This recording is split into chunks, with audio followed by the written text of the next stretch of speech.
Welcome into Fox Carolina Tailgate, joined by my man Patrick Sapp. Our boy Corey will be joining us in a little bit via Zoom. He's off in Alabama with his family.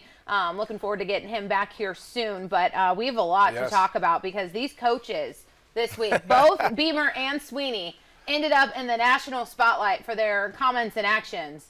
Optimism. That's all I can say. You know, optimism about the programs and hey, we're gonna hear a little bit at it during the show, but those guys care about their program, and I think sometimes when you talking to local media, you forget that the whole country is watching. That everybody is watching, and boy, were they watching. All right, let's hear from Shane Beamer first and foremost. He was asked, he was limping into his press conference this week. Our buddy Rick Henry asked him if he was going to be on the injured reserve list, and it turned out he would be if he were playing. Let's hear from Shane.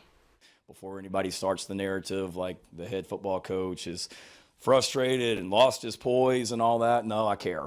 And I care about these kids, and I was really upset on Saturday night because I didn't do enough to help them get over the hump and win the football game. So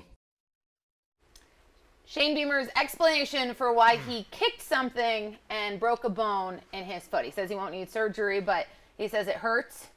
And he does have a broken bone, and he's embarrassed by it. So I'm really interested in your guys' reactions. I want to bring in Corey here now. And Corey, hear your reaction to Shane Beamer breaking his foot, reacting like that. I think fans were upset because he didn't maybe show enough anger and immediate emotion post-game on that radio show as those fans are making their way out of the stadium. But I'm interested to hear your reaction to his reaction, both immediately and verbally as well as then physically. But I'm also really curious in this day and age of Shane Beamer of I think fans are kind of missing that fire that a Steve Spurrier used to provide. And I'd love to hear what you think a Steve Spurrier reaction to that Florida loss would have been, that epic loss in those final minutes. Well, first of all, guys, listen, I love it because it shows fire, it shows passion, and it shows that he's angry.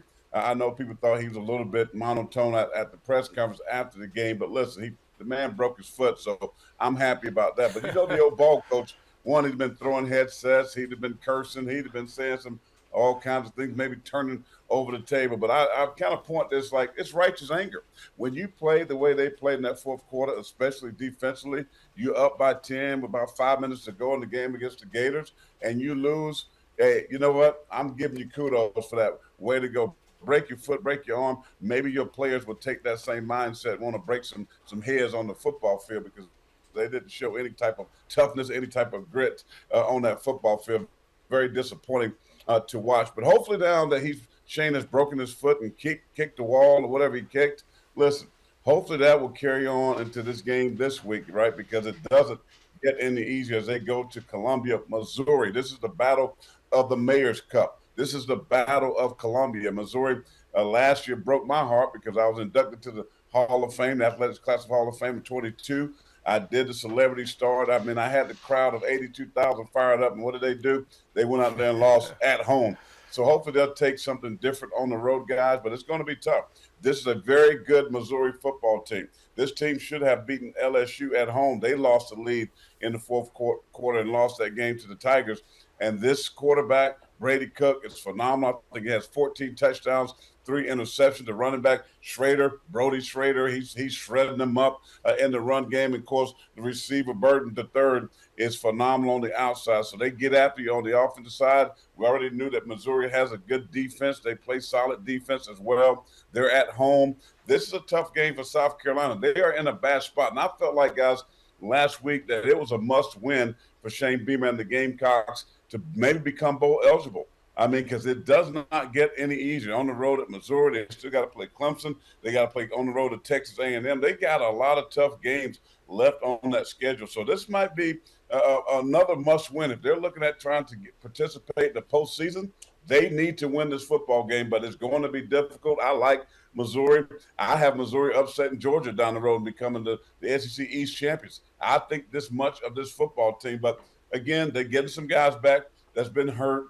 The defense has to play much better. If they don't play good football in the secondary especially, they don't get pressure on the quarterback and Cook, it is going to be a long day for the South Carolina Gamecocks. Now, offensively, they're running the ball better, and nobody's playing better at quarterback. I'm sorry, Patrick Sepp. I know you're a hater of Spencer Rattler, but he's been the best quarterback, in my opinion, up to this point in the SEC. He's throwing darts. Of course, he made a bad interception last week, but he's playing great football. No Juice Wells this week. So it's going to be tough sledding for the South Carolina Gamecocks. But, again, they had games like this last year. And, Patrick, I know you remember this one against Tennessee, 60 piece, and at home on the road.